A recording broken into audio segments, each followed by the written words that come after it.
Congratulations are in order. Well done on surviving Snowmageddon and the winter storm of 2025. I'm proud of you. You made it through.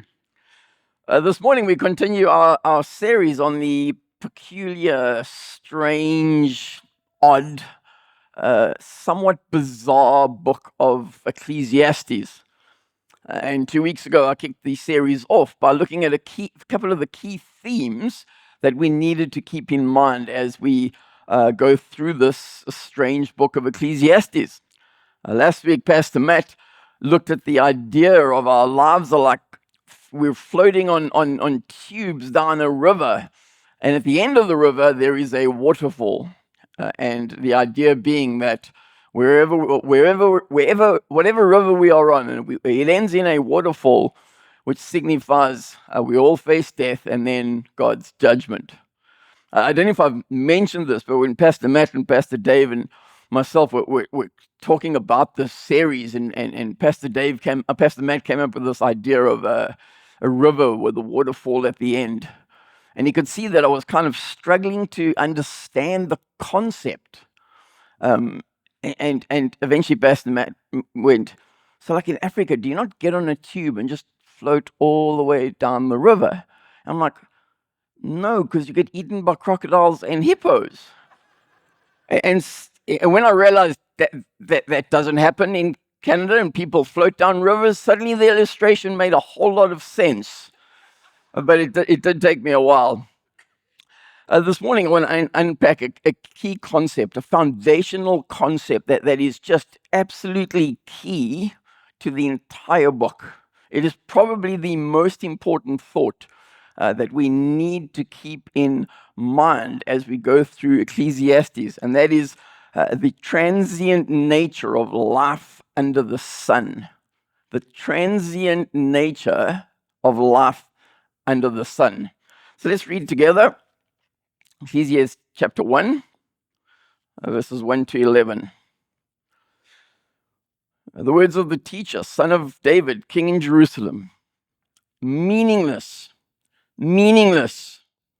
utterly meaningless. Everything is meaningless. What do people gain from all their labors at which they toil under the sun? Generations come and generations go, but the earth remains forever. The sun rises and the sun sets and hurries back to where it rises. The wind blows to the south and turns to the north. Round and round it goes, ever returning on its course. All streams flow into the sea, yet the sea is never full. To the place the streams come from, there they return again. All things are wearisome, more than one can say. The eye never has enough of seeing, nor the ear it's full of hearing. What has been will be again, and what has been done will be done again. There is nothing new under the sun. Is there anything of which one can say, look, this is something new? It was here already, long ago. It was here before our time. No one remembers the former generations, and even those yet to come will not be remembered by those who follow them. Father, as we just dive into this really strange book, won't you help us to see just how you're guiding us in how to live our lives through what we study in Ecclesiastes? Won't you help us to see this book as such a strong guide for how we should be living? We're asking this in your name. Amen. So in the book of Ecclesiastes, we have a character called the teacher, which we call Kohelet. That's just the Hebrew word for teacher. So generally we'll refer to him as Kohelet. And he constantly and consistently reminds us about the transient nature of life under the sun. It's probably Kohelet's most important message to us. He wants us to know above all, he wants us to know that our lives under the sun are transient at best. Our lives under the sun are transient at best. But what does what does transient life under the sun even mean? To understand what Kohelet wants us to know, just a quick reminder, and I did this in the first weeks, it's just a reminder of two very important terms that help us understand the transient nature of life under the sun. The first is the term under the sun. It's an odd term, only used in Ecclesiastes and nowhere else. And the second is the term meaningless. So firstly, the teacher uses the phrase under the sun, and Kohelet uses it 29 times, which tells us that it's significant. But what does it mean? What does the teacher mean when he talks about under the sun? Whenever you see under the sun in Ecclesiastes, it is essentially, generally, talking about time. It's generally talking about time. And Kohelet wants us to keep in mind that time is not eternal. Time will not last forever. Time had a start date and it will have an end date.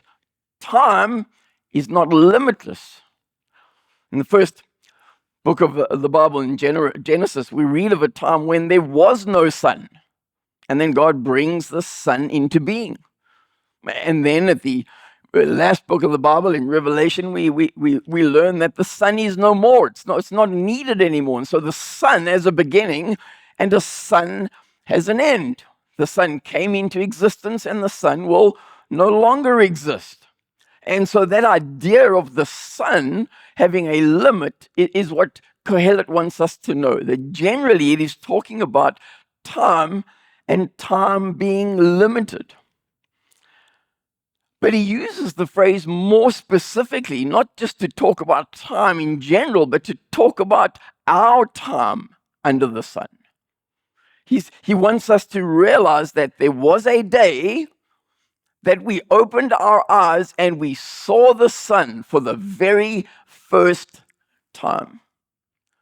But there will be a day where we see the sun and close our eyes, and that's the last time we would have seen the sun. So when Kohelet talks about under the sun, he's talking about our short time, the fleeting time that we have under the sun. And that's his message. He says, Kohelet teaches, there is a time to be born and there is a time to die. And no human can escape that. Doesn't matter who you are, you cannot escape the inevitability of death. You could be a good person or a bad person. You could be religious, you could be irreligious. You could be moral, you could be evil. You could support the Canucks, you could support some other rotten team. It doesn't matter. It doesn't matter. At the end of the day, we all die. Kohelet says this: all share a common destiny. The righteous and the wicked, the good and the bad, the clean and the unclean, those who offer sacrifices and those who do not. As it is with the good, so with the sinful. As it is with those who take oaths, so with those who are afraid to take them. This is the evil in everything that happens under the sun. The same destiny overtakes all. Under the sun is a reminder that we all have the same destiny. The second word to keep in mind is the word meaningless. And this is the most used word in all of Ecclesiastes. Kohelet uses it 38 times, and he uses it 4 times in his opening sentence. His opening statement is meaningless, meaningless, utterly meaningless. Everything is meaningless. Now, meaningless does not mean having no value. It does not mean having no purpose. It doesn't mean having no meaning. There are a number of times in the book of Ecclesiastes, where Kohelet will say that something is better than something else. Something is better than something else. So, for example, he says in chapter 7, he says, a good name is better than fine perfume, and the day of death is better than the day of birth. So if one option is better than another, then not everything can't be meaningless. If everything's meaningless and has no value, then A can't be better than B because it has no value. So it does not mean having no value. So what does it mean? The Hebrew word for meaningless is the word hevel. And the word literally means a puff of smoke, a breath, a vapor, a mist. Think of a candle.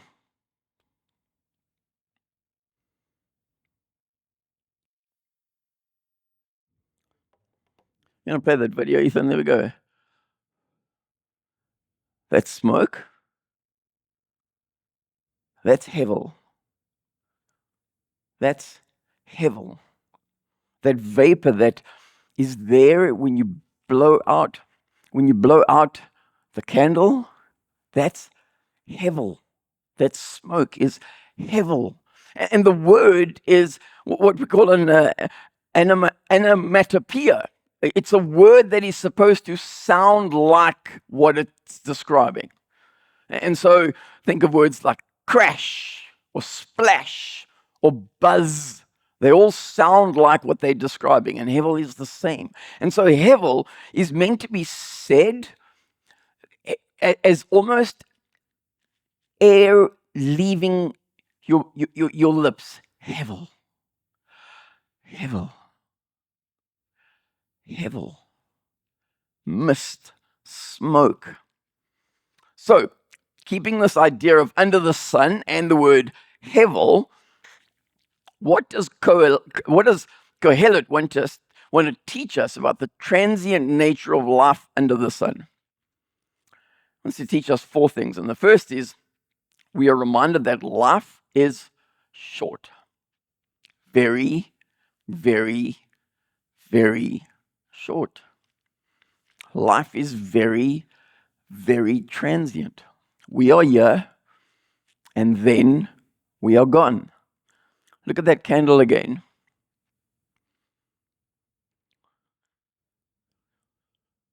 How long does that hevel last? 1 second?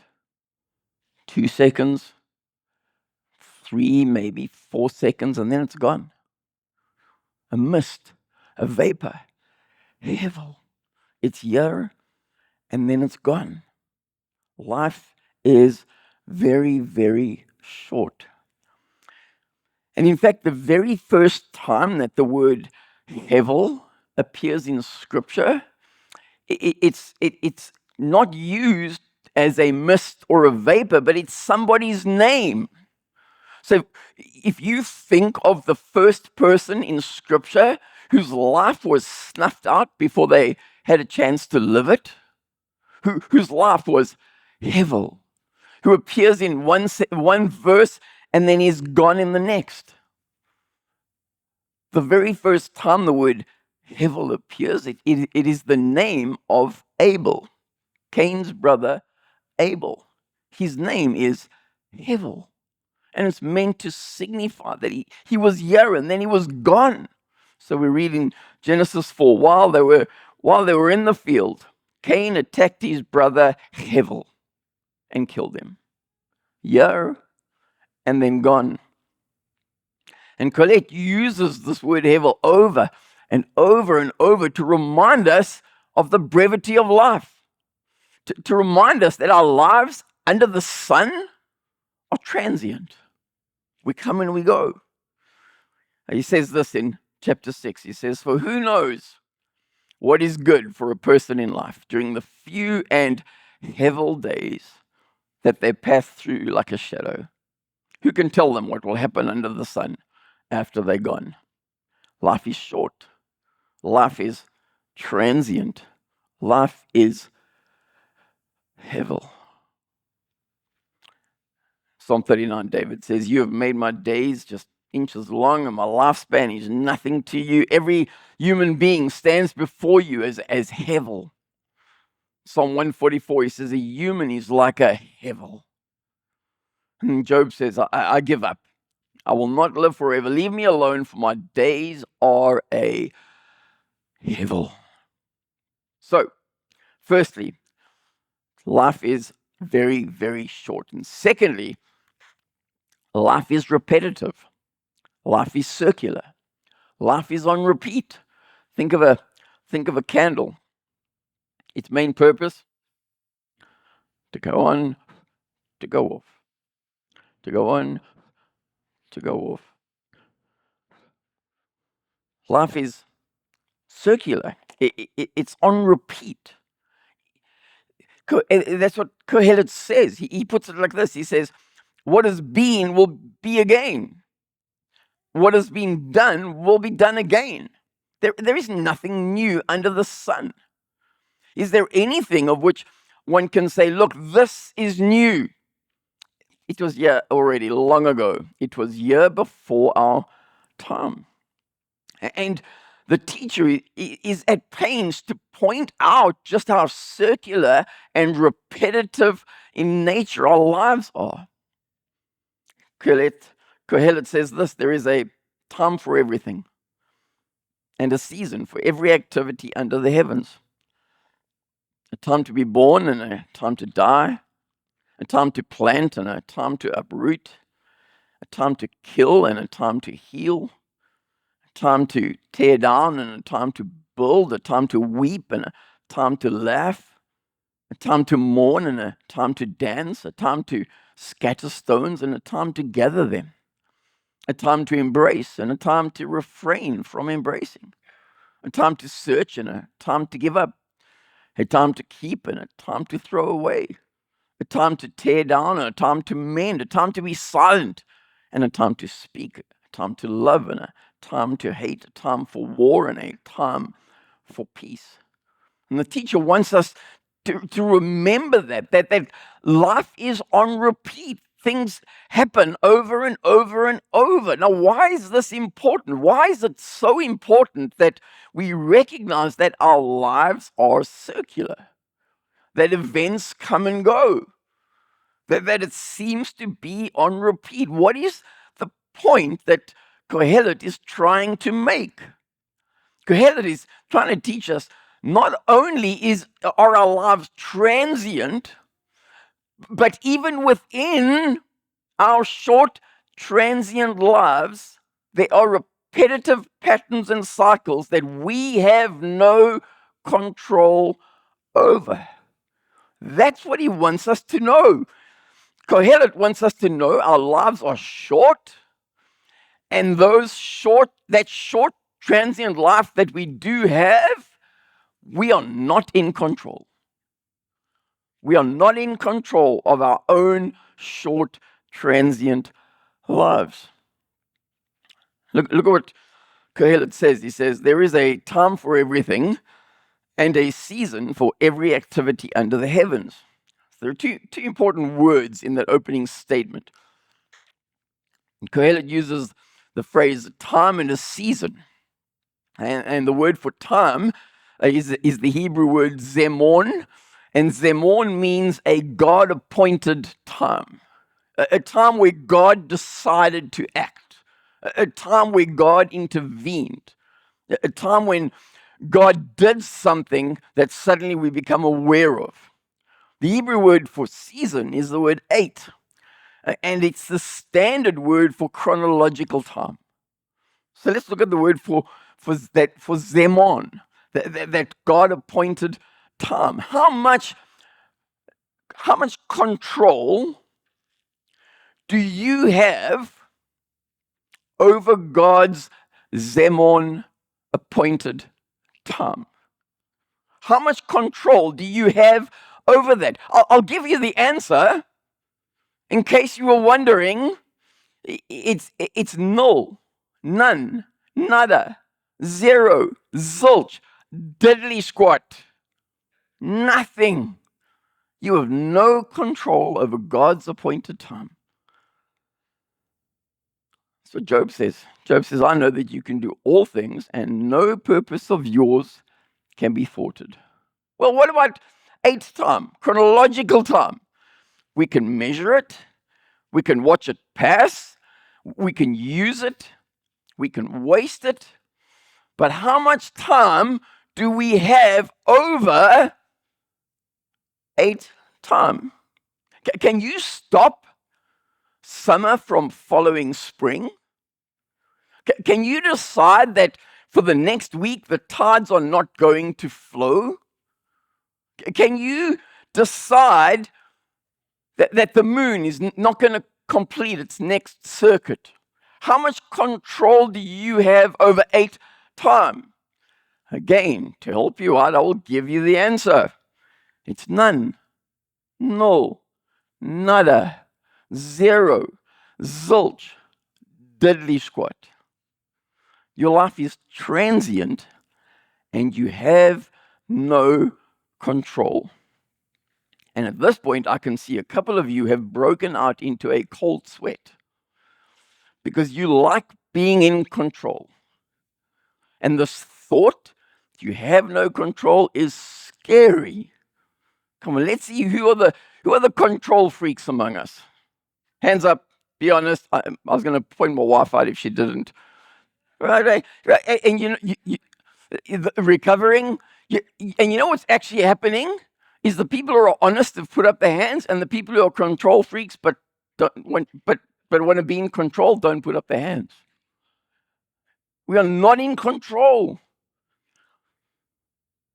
Why does Colette remind us that life is repetitive, that life is circular, that life is on repeat? He does this to remind us that we are in control. But why do we need to be reminded? Because we actually think we are in control. And Kohelet wants to say, hey, you think you're in control? Think again. Your life is short and transient, and that bit that's yours, you are not even in control.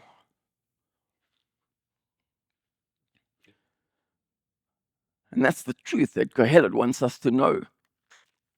We have no control over our short, transient lives. Last week there was a TV series. I don't watch it, but I saw the advert or the trailer for it. It was, I think it was, what is it called? It was called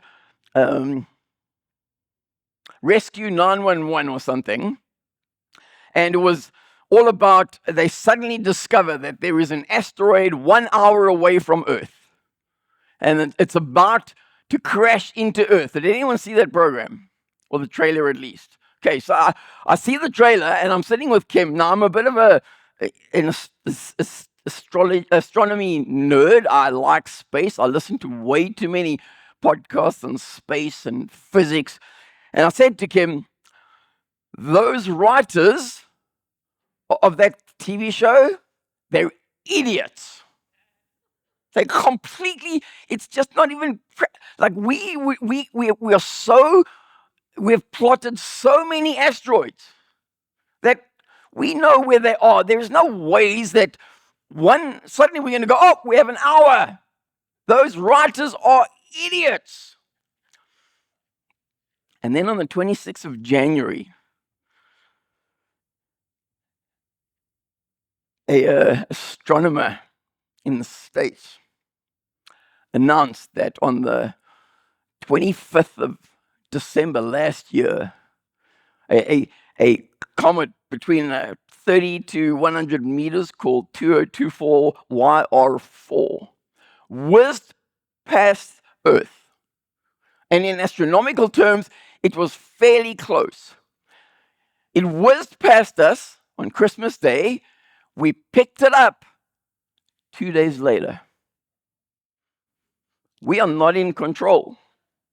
We are not in control. So, firstly, life is very short. Secondly, life is repetitive, circular, on repeat. And thirdly, life is elusive. Show that candle again.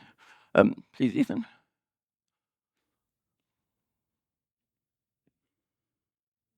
See that hevel? That hevel, do you see it? Is it real? Is it real? Yes, it is. Science will tell us that it's made up of water vapor, and carbon dioxide, and unburned particles of carbon that were released from the hydrocarbon chain in the candle. Is that puff of smoke real? Yes, it is. You can see it. You can smell it. That hevel is very, very real. But here's what I want you to do.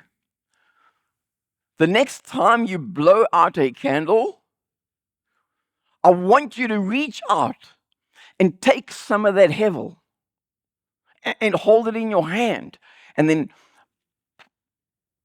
put it in your pocket for later. Right? Is that hevel real? Yes. But can you grab onto it? No, it slips through your fingers. It blows away. That hevel is elusive. And life is elusive. But it doesn't stop us from trying. Try as we might, we chase after that which we think will bring some meaning to our lives that are transient. We chase after thing after thing after thing, trying to find that which makes our lives not feel elusive. Caleb says this: all things are wearisome, more than one can say. The eye never has enough of seeing, nor the ear it's full of hearing. Another example, those who love money will never have enough. How meaningless to think that wealth brings true happiness. The more you have, the more people come to help you spend it. So what good is wealth except perhaps to watch it slip through your fingers? And then everyone's toil is for their mouth, yet their appetite is never satisfied. Our lives are elusive. And we never find satisfaction in the things that we chase after to make it seem like it's not. But it is. Our lives are short and transient. They're on repeat. They're circular. They're elusive. And finally, the great sum of our lives comes to the grand total of zero. Okay, it says this. He said, Yet when I surveyed all that my hands had done and what I had toiled to achieve, everything was meaningless. A chasing after the wind. Nothing was gained under the sun. Back in chapter 1, Kohelet asks a question and then he answers it. The question he asks is this: what do people gain from all their labors at which they toil under the sun? Now, that word gain conveys the idea of something left over. If you get to the end of your life and you have something, you've gained it. And so he's asking the question, like, what profit margin are you going to have at the end of your life? What are you going to get to the end of your life and look at and say, this is what I have gained? I'm not in the red, I'm in the black. I have gained something. I have a profit. And that's essentially what Kohelet is asking. He's asking, at the end of your transient life, what will you have in surplus? And that's the question. But even in asking the question, the implied answer is nothing. Look at that question again. What do people gain from all their labors at which they toil under the sun? And this question is immediately followed by this statement. Kohelet says, generations come and generations go, but the earth remains forever. The sun rises, the sun sets, and hurries back to where it rises. The wind blows to the south and turns to the north. Round and round it goes, ever returning on its course. All streams flow into the sea, yet the sea is never full. To the place the streams come from, there they return again. Look at Kohelet's answer to his question as if it were a mathematical equation. Look what he says. He says, plus a generation minus a generation equals 0. You take a sunrise and you add a sunset, and what do you have? 0. He says you have a wind that goes south, and then you add to that a wind that goes north, and what do you have? 0. He says you add water to the sea, and then you remove water to take it back from where it came from. What's the answer? Plus water minus water equals 0. Nothing. One of Kim and I, we love to watch a TV show called Race Against the Tide. Has anyone watched it? It's a Canadian show. We love it. It's fantastic. It's set in the Bay of Fundy, which has the largest tide difference in the world. And so as the tide starts going out, these teams of very talented artists build these incredible sand sculptures. And they have to finish it before the tide comes back in. And every show ends like this. Can you play that again, Ethan?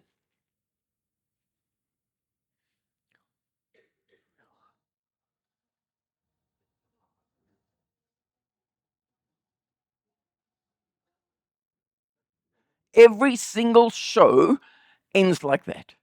Every single show. They build these incredible sand sculptures. They truly are works of art.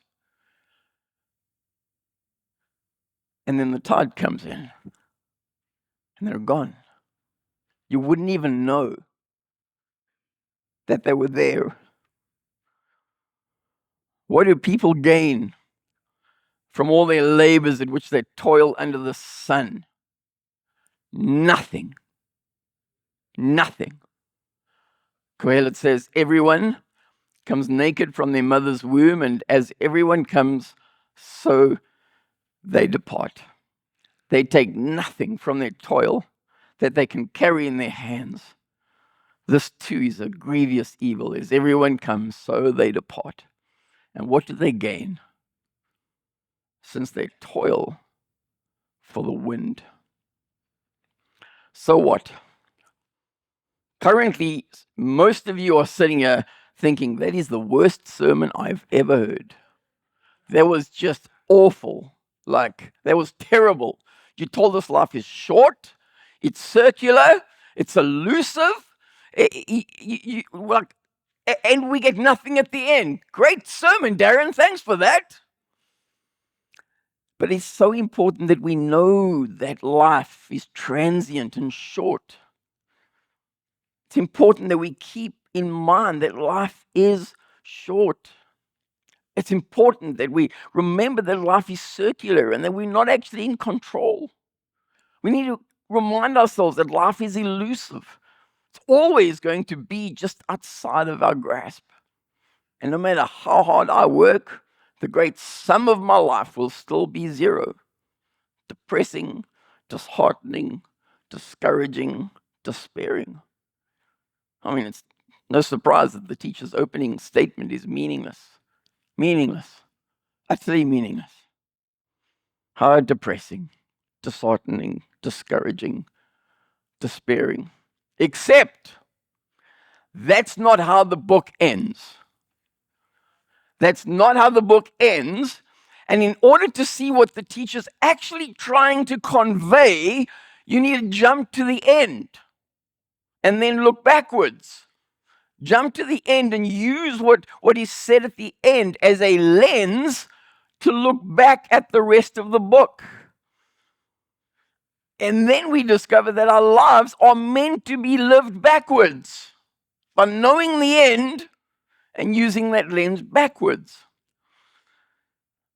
Depending on which publishing house you trust, and depending where you get your stats, about 60% of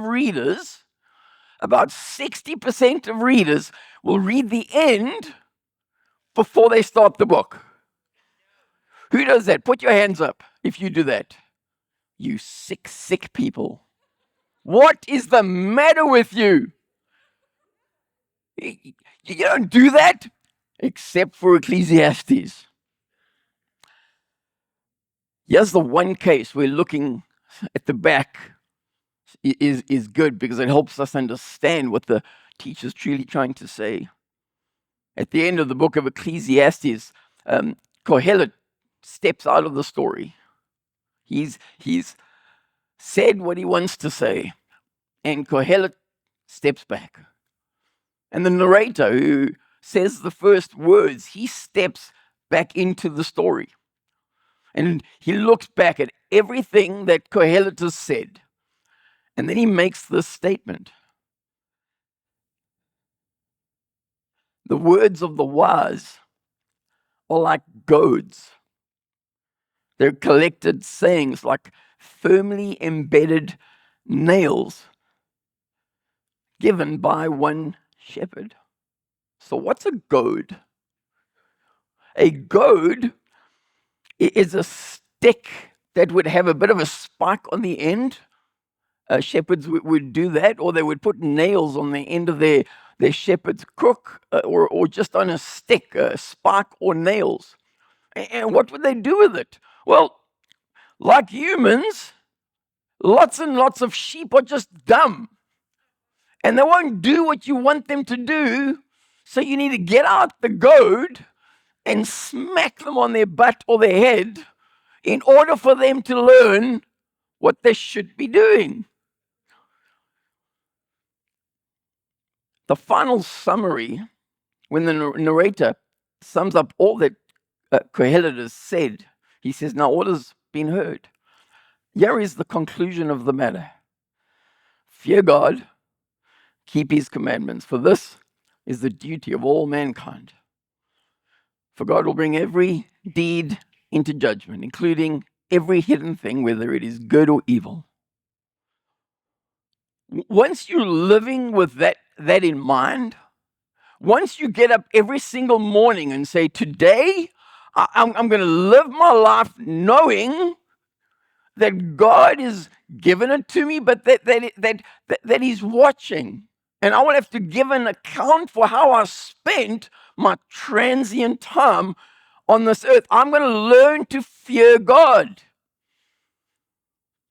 And once you realize that, then you realize what Kohelet is trying to say. He's trying to say your life is short and transient and just elusive, and you get nothing for it. Therefore, see it as a gift. God's given it to you. Enjoy it. Love the people you're with. Love your work. I'm going to dive into that next week. But that's what we need to keep in mind as we read the book of Ecclesiastes. These are not the depressing words of a tired cynic who's just had enough of life and living. Rather, he's a shepherd who's poking you, who's prodding you, who's saying to you, have you thought about the meaning of your life? Do you think you've got it all sorted out? What are you living for, Pod Proke? Are you satisfied with what you found? Poke. Now, you may ask, why hit me with a goad? Why lay into me with a stick with nails? Come on, that seems just a little bit over the top. Why hit me with a goad? Because sometimes we need to be hit with a goad. There are some of us who need to be hit on the head with a goad. Or we need to hit those we love on the head with a goad. Now, please, this is metaphorically speaking. Your pastor is not giving you permission to hit your loved ones on the head with a stick with nails in it. Okay? I'm talking metaphorically. You see, the reason why we need to be hit with a goad is because sometimes we just don't get it until we get hit on the head. Moms will know this next video scene. Moms will know exactly what this is like.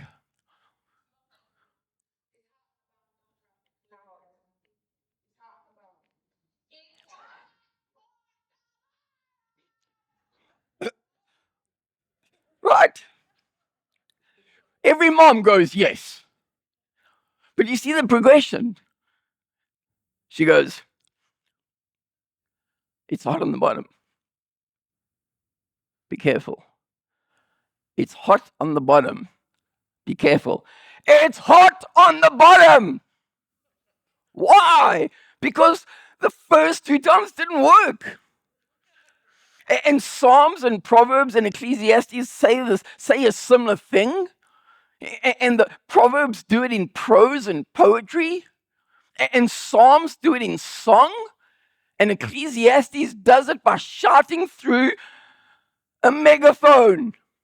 It's hot on the bottom. That's what Ecclesiastes does. It screams to us. It says, your life is short. It's hevel. It's transient. Like, wake up and see that. Ecclesiastes shouts to us. I'm going to close by asking you to play a game this week. It's a game called the Kohelet Quiz. I want you to choose a day. You can, any day this week. I want you to choose a day. And you're going to tell yourself, Kohelet has just told you that you have 24 hours of hevel left. And then I want you to do the quiz. And the quiz is this.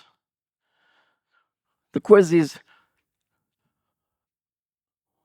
what am I going to do with the last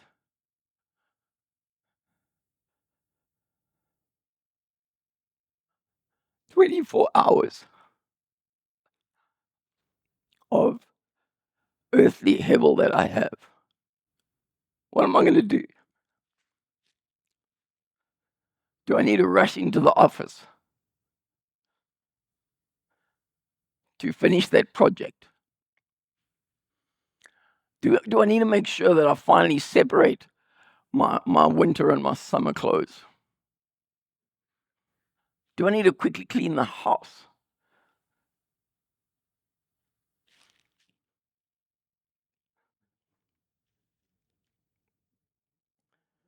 Or do I need to forgive someone?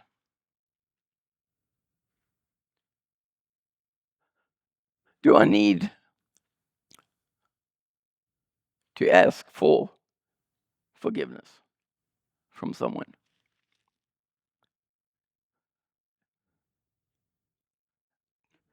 Do I need to tell someone how much I love them? Is there hate and bitterness I have to get rid of?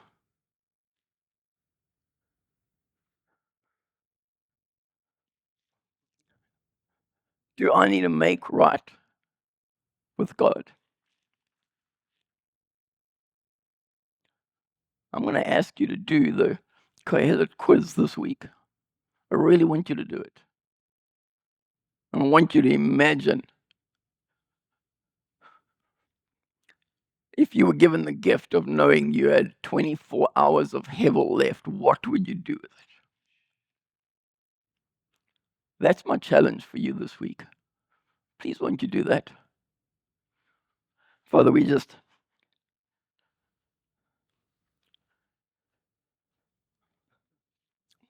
thank you that you speak softly to us about how we live our lives in the book of Proverbs and the Psalms. But we are so grateful that you use the book of Ecclesiastes to scream at us, to shout at us, to help us to just wake up and see that our lives are hevel. And even though they're hevel and short and transient, at the end, we need to have been people who feared you and obeyed your commandments. And when we do that, we look back and life has meaning. We can enjoy it. It's a gift from you. Won't you help us to realize that this week? We thank you for this incredible book. And we ask that you continue to speak to us through the book of Ecclesiastes. In your name, amen.